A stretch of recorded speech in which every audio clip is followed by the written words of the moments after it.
Като днеска е 8 март, реших да направя нещо за тебе и да ти полеят цветята. Ма тия цветя са изкуствени, бе, вода не им трябва, бе.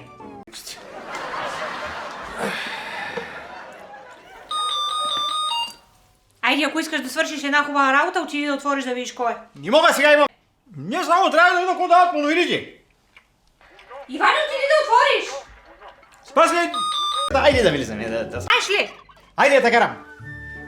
Чакай.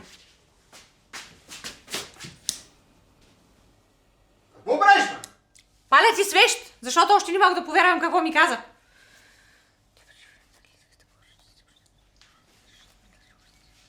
Спаски, искаш да те карам на ресторант или не искаш? Да, искам. Айде. Ти дъвка ли дъвчиш, бе? Да, що откъде разбра? Виждам да. Дай ми на мене, да. Нямам да сме последната, Спаски. Моята да, моята.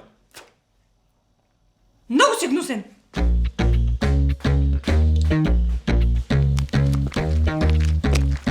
Ама, Иване, ти на истински ресторант ще ме водиш, така ли? Да, ма, наистински, ма. Ресторант. Ресторант. В смисъл, ресторант. Абсолютно. Ресторант.